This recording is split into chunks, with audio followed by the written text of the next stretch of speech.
मेरा ही नाम है प्रशांत किशोर, नेता नहीं है, बिहार के एक साधारण परिवार के लड़के हैं। यही सरकारी विद्यालयों से पढ़कर हमने अपना जीवन शुरू किया है। माता पिता का आशीर्वाद है, ऊपर वाले की कृपा है, जीवन में कुछ हासिल कर लिए। अब तय किया है कि अगर भगवान ने हमको शक्ति बुद्धि साधन पैसा दिया है तो जो कुछ भी जीवन में है ये सब बिहार में लोगों की जिंदगी को सुधारने के लिए लगाना चाहते हैं। हमने कोई दल नहीं बनाया, हम वोट नहीं मांगते। कुछ आदमी ये पूछता है भैया वोट नहीं मांग रहे हैं तो बिहार आखिर सुधरेगा कैसे? तो आपको याद दिलाना चाहते हैं, गांधी जी ने इस देश को आजाद कराया। गांधी जी ने आपसे हमसे वोट लेकर देश आजाद नहीं कराया। गांधी जी ने समाज को जगाया। एक बार जब समाज को बात समझ में आ गई, आगे आगे गांधी जी चले, पीछे से पूरा देश चला, तब न देश आजाद हुआ। हम वोट क्यों नहीं मांगते? वोट इसलिए नहीं मांगते हैं, वोट मांगने के लिए तो हर 2-4 वर्ष पर कोई न कोई आता ही है। जो आता है वो यही कहता है हमको वोट दे दीजिए, हम आएंगे तो सब ठीक हो जाएगा। यही कहानी सुन सुन के आप पिछला 40-50 वर्ष से वोट दिए जा रहे हैं। पहले कांग्रेस को दिए, फिर लालू जी को जिताए, फिर नीतीश कुमार को खूब राजा बनाए। दिल्ली में हमने मोदी जी को भी बैठा कर देख लिया। आपका और आपके बच्चों का जीवन नहीं बदला। तो अब अगर कोई प्रशांत किशोर आए हैं, हमारी बात सुनिएगा, हम पर भरोसा करके हमको वोट दे दीजिएगा। तो इसका क्या गारंटी है कि जीतने के बाद हम आपके साथ धोखा नहीं करेंगे? हम भी तो जीतने के बाद आपके साथ धोखा कर सकते हैं, इसीलिए हम वोट मांगते ही नहीं।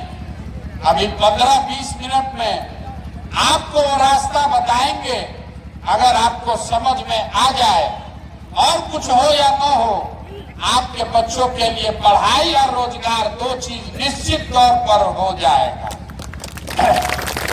आपको बात समझ में आए तो उसको अपनाइए, और न समझ में आए तो जिस नेता जिस दल का बंधुआ मजदूरी कर रहे हैं करते रहिए, हमको उससे कोई शिकवा शिकायत नहीं है।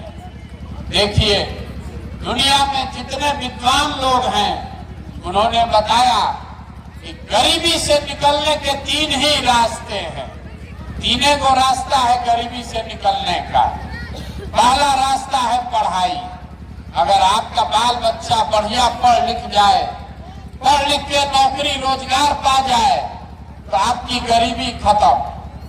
दूसरा रास्ता है जमीन। अगर आप पढ़े लिखे नहीं हैं, आपके पास खेती लायक जमीन हो तो खेती किसानी करके भी आप अपना जीवन सुधार सकते हैं। और तीसरा रास्ता है पूंजी, पैसा।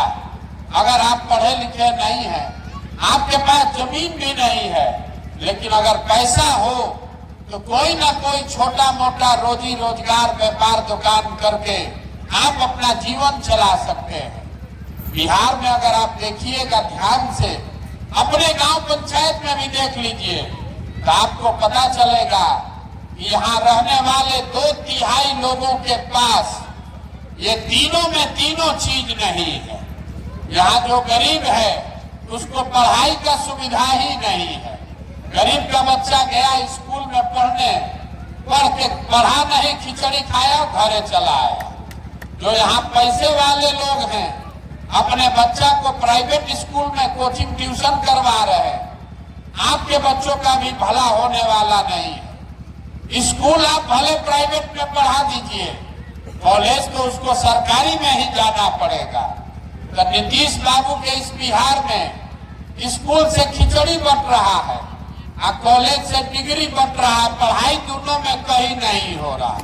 तो जब आपका बच्चा पढ़ेगा ही नहीं, जब आपका बच्चा पढ़ेगा ही नहीं तो कोई नेता बने, कोई विधायक मुख्यमंत्री बने, आपके अनपढ़ बच्चे को कोई डॉक्टर इंजीनियर कलेक्टर नहीं बना सकता है। उसको जीवन भर मजदूरी ही करना पड़ेगा। यहाँ रहने वाले ज्यादातर परिवार के बच्चों के पास पढ़ाई का सुविधा नहीं है। दूसरा रास्ता हमने आपको बताया जमीन का। खेती करके यहाँ आपका दशा काहे नहीं सुधरा? खेती करके ही पंजाब में लोग इतना धनी हो गए। वो इसलिए कि बिहार में जो 100 लोग रहते हैं, आप अपने गांव में भी देख लीजिएगा, अगर यहाँ 100 आदमी रहता है, 100 में 60 आदमी के पास जमीन है ही नहीं, तो खेती करेगा कैसे? और जो 40 आदमी के पास जमीन है, उस 40 में 35 आदमी ऐसा है जो 2 बीघा से कम का मालिक है। तो जो बिहार में खेती होती है, ये कमाने वाला खेती नहीं है, ये खाने वाला खेती है। खेती करने वाला इतना ही कमा रहा है कि उसके बाल बच्चे का पेट भर जाए, धोती कुर्ता नून तेल का जुगाड़ हो जाए। अगर घर में बेटी का ब्याह लग जाए, कोई बीमार पड़ जाए, तो खेती करने वाले को 1-2 कट्ठा जमीन बेचे बगैर उपाय नहीं है। तो आपके पास पढ़ने का सुविधा है नहीं, खेती से कमाई का रास्ता है नहीं, तो एक रास्ता और बचा।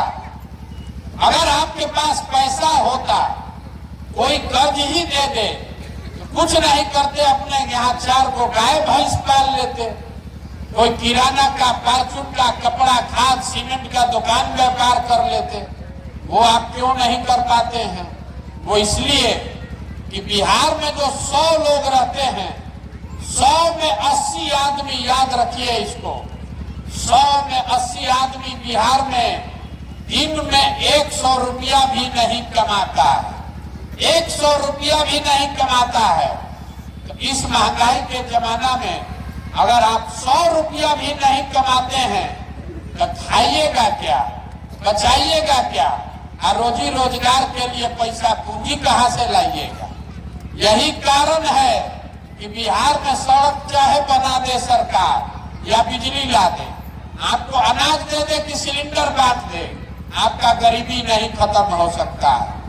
जब तक आपके बच्चों के पढ़ने की व्यवस्था नहीं हो, जब तक यहाँ खेती से लोगों को कमाई ना हो, जब तक घर घर लोगों को रोजी रोजगार के लिए पैसा पूंजी नहीं दिया जाए, तब तक बिहार से गरीबी खत्म नहीं हो सकता।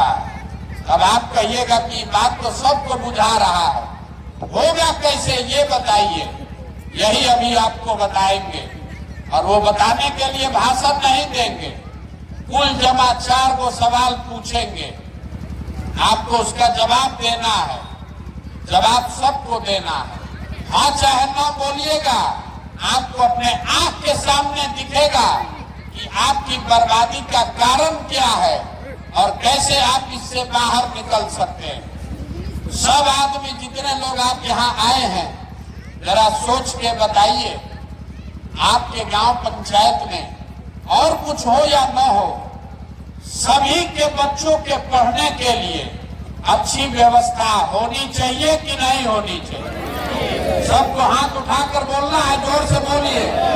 होना चाहिए कि नहीं होना चाहिए? होना चाहिए, होना चाहिए ना? हाथ नीचे कर